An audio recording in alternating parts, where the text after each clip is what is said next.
The following was recorded with Dr. Larry Spargimino on the Watchman on the Wall program, a nationally syndicated broadcast of Southwest Radio Church Ministries.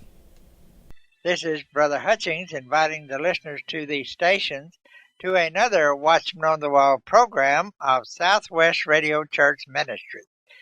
And on the program today, we're just going to have a good old down-to-earth Bible study with Dr. Spargimino and the author of the book, The Disciple Whom Jesus Loved, Mr. Jim Phillips. Thank you, Pastor Hutchings, and greetings to all of our listeners. Jim, it's so good having you with us today. Thank you very much, Dr. Spargimino. The book that you have written seeks to answer a question that most people assume was answered long ago and that was already decided, and that is, who was the disciple whom Jesus loved? Now, what led you to search the Scriptures for an answer to this question? Well, I was visiting my sister, and we usually get together for a Bible study. And that night when I walked in, she said, I have a problem with the Gospel of John. And she said, the author never actually calls himself John, but he refers to himself by these phrases, the disciple whom Jesus loved, or the other disciple, or the other disciple whom Jesus loved. And I paused in that moment, because I'd always been a person that would pay attention to the details in the Scripture, but I realized I'd never bothered to pay attention to that. So a question struck me, and I started thinking in my mind, why did God do that? Why did he inspire the author to refer to himself this way? Then she presented me two verses of Scripture which challenged me, because she identified someone from the Scriptures that has that relationship with Jesus. And that set me on a search of the Scriptures, attempting to ferret out every piece of evidence that the Bible had to say about this unnamed person to decide, was it in fact John, or had we made a mistake in identifying this author? And what I came to find was that we in fact had made a mistake, and the evidence does not point to John. As a matter of fact, your listener should ask himself this question. The author refers to himself as the other disciple. Other than what? That question should strike us, but these terms go past us often because we've been taught it's John, so we just accept it. Well, that's certainly where I have been until I read your book, because I assume, like you said, when you were challenged, that this was just a settled fact. But now, Jim, if the identity of the author can be proven from the Scripture, then what can account for the fact that the identity of this author has been overlooked by most of the church up to this point, and that includes the early church as well? In Scripture we see the Bereans' praise in Acts 17:11. These were more noble than those in Thessalonica, in that they received the word with all readiness of mind and searched the Scriptures daily to see whether those things were so. Now, that's two-part. They were ready to receive the message, but then they had a follow-up, and they didn't just take Paul's word for it. We also see Paul in Galatians put the onus on the listeners again. He says, though we are an angel from heaven, preach any other gospel unto you, let him be accursed. Well, that means the responsibility is for us to check out what we're hearing to make sure. So we haven't been doing our job in searching the Scriptures.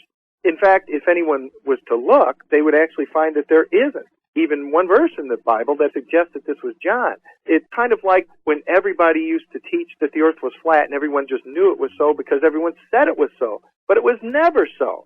Popular opinion doesn't make something true. This has been our responsibility. When we hear a message or read a book, we haven't been checking it out. If someone hasn't checked the Scriptures, for example, they may not be aware Jesus had more disciples with him than just the 12. Acts 1 verifies this. Peter, when he is leading the disciples to pick the replacement for Judas, he says, they're going to pick among these men which have companied with us all the time that the Lord Jesus went in and out among us, beginning from the baptism of John unto that same day that he was taken up from us. Now, however large that pool of individuals is, it's more than the 12. The point is, if you think there's only 12 disciples with Jesus, and you kind of picture that either at the Last Supper or other events, you could be kind of roped into assuming that this disciple whom Jesus loved would have to be one of the 12, and he's not. We might ask, well, how could all the theologians be wrong? Yet we see that in the Scriptures too, don't we? We see the Pharisees and Sadducees, the scholars of Jesus' day, they missed the truth in the Scriptures that talked about him. They didn't accept the truth that he was presenting to them. And the people that trusted them were led astray. But the Scriptures indicate that we need to be the ones that are checking this out. And lastly, some might think, well, Jesus is some great new discovery. It's new to me, and it may be new to your listeners, but this is not the first time this has come up in church history. And God may want to be showing us in this day that His Word still has truth to teach us. Instead of us thinking that all the truth in God's Word has already been discovered by man. This is actually a reaction I've gotten several times from people. It's like, well, nothing new can be discovered. They're not saying they know it all, but they're saying someone else knows it all. And I don't think that's true. I think God's Word still has truth for us to learn.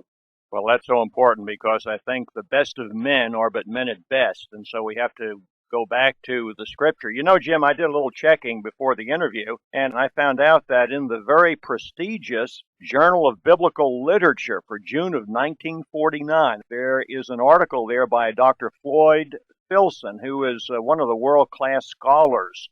I know some people say, well, you folks don't know what you're talking about and so forth, but he presents pretty much the same argument that you do. So I wanted our listeners to know that we're not having somebody who's just hitting the ball off the wall, so to speak. There have been others who have entertained this idea as well. And I must say, I've read the book from cover to cover, and I think you present a very, very convincing case. And of course, you're not trying to undermine the Scriptures. What you're doing is really confirming the Scriptures and saying that there is a purpose to very, very careful Bible study. And you're saying don't assume anything without first checking it out in the Word of God. And I think that's so very important. We are speaking today to Brother Jim Phillips. He's written the book, The Disciple Whom Jesus Loved. Now, Jim, in your book, at least in the first half of the book, you seek to prove that the Apostle John was not the disciple whom Jesus loved, and you claim that this can be proven, quote, beyond a reasonable doubt. Maybe you can cite some passages for our listeners that show how you demonstrate this. Sure. First off, the title, The Disciple Whom Jesus Loved itself, identifies a singularly exclusive relationship with Jesus. So let's look in the Scriptures and see if there are any verses that indicate that John had this special relationship with Jesus. I know many tend to think that in their mind because that's what they've heard, but do the Scriptures indicate that? There are two general ways that people approach this. One is they say, well, gee, John was in the inner circle. That means he had a special relationship with Jesus. Certainly he did because he was in the inner circle, but so were Peter, James, and Andrew sometimes. The real problem should come when we realize that there's no verse of Scripture that actually teaches that this was John. They say, well, John was being humble. That's why he didn't want to use his name and refer to himself as John. And then I asked, was he more prideful when he wrote the book of Revelation and put his name on it? I, John, saw this. I, John, saw that. No, of course he wasn't more prideful. But there's no reason for assuming that it's just humility that was the reason for the author doing this. The actual author had a very good motive for hiding his identity. Secondly, this gospel is missing key eyewitness testimony of John that we would expect to find in a gospel that was written by John.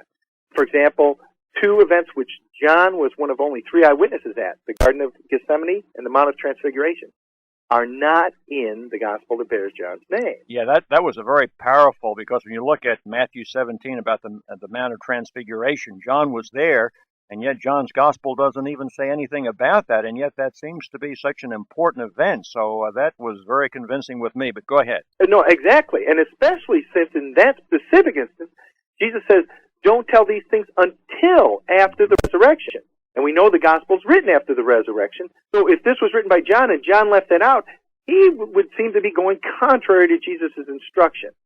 The disciple whom Jesus loved doesn't act like we see the Scriptures portraying John is acting. For example, just even consider that last night. John, in the Garden of Gethsemane, couldn't even stay awake for Jesus when Jesus was asking him to pray for him. Given we see that factual description of John's actions, where do we all of a sudden decide that John, over and above all the other disciples, has the courage and stamina to stay with Jesus that night? When even Peter finally forsakes him, John is there until the foot of the cross the next morning. And then Jesus gives his mother to John. No, Jesus didn't. Jesus gave his mother to the disciple whom Jesus loved. The events of the Last Supper. As it's going around the table, each one of these men is doubting their own character. They're not just asking who is going to betray Jesus. They're saying, is it I? Is it I? Each one is checking themselves out. It comes to Peter, and Peter turns to this unnamed disciple whom Jesus loved, who has appeared in the Scriptures in that verse for the first time, and says, you asked Jesus. Now this is the one guy at the table that doesn't ask, is it I? He says, who is it? Because he's the one man at the table that knows he could not deny Jesus, because Jesus has done something very special for this person that changed his life forever, unlike any of the other disciples. Peter would never have gone through John to ask Jesus a question. Peter knew he was tops among the 12. All the facts that we see revealed in the Scriptures don't point towards John, but there is a key verse that has been hidden in the book of Acts, which actually proves beyond a reasonable doubt it can't be John. That is why I claimed this high legal standard of proof for this question. Because in Acts 4:13, we are told the reaction of the high priest to Peter and John when they're hauled before the Sanhedrin for doing the first miracle. And we're told in that passage all of whom was there. We're told it was Annas and Caiaphas, and the rest of them are listed. It says, now when they, referring to the Sanhedrin present, when they saw the boldness of Peter and John and perceived that they were unlearned and ignorant men, they marveled. And they took knowledge of them that they had been with Jesus. Now, notice that Luke isn't saying they said this. Luke is recording this as a factual record of the reaction that they had to those men that day. Two things are key here. One is they perceived that they were unlearned and ignorant men. Now, that's not saying they were stupid, but either from their manner of dress or their Galilean accents or their vocabulary or lack thereof, they recognized that these weren't men of letters who had been trained like they had been. And they marveled, and then it says they took knowledge that these were those that had been with Jesus. And it's kind of like they're slapping their heads going, oh, these were those disciple guys. But that is a reaction that someone will have only once. When you meet an individual, you meet someone from Tennessee, you can tell right away by their accent that they're from the southern part of the country and not from the northern part of the country. But you don't learn that about them twice. So Annas and Caiaphas sitting here that day are learning these things. But we are told that this other disciple, on the night that Jesus is crucified, is able to get into the palace because he is known to the high priest. And the next verse repeats that when Peter can't get in the door. This other disciple goes to the door maid, and he's able to get Peter in, and it reemphasizes because he is known to the high priest. And one last point. As Peter's going past the door maid, she says to Peter, "Art thou also one of this man's disciples?" Now that verse there tells us that the door maid didn't recognize Peter as being publicly associated with Jesus. But even the door maid knew that this other unnamed disciple was publicly associated with Jesus. Now, unless you believe that everybody from the high priest to the door maid forgot they knew John by the time Acts 4:13 rolls around, you've got some explaining to do. We're speaking with Jim Phillips. He is the author of the book, The Disciple Whom Jesus Loved. This is a book that invites the reader to act as a jury, that is, considering the evidence contained in the Bible. And I think Jim Phillips has written a book that makes fascinating reading, and you will be looking at these passages very, very closely because you will want to know the answer to this whodunit book. Call us on our toll-free Watts number, 1-800-652-1144, and tell the Watts operators that you would like a copy of the book, The Disciple Whom Jesus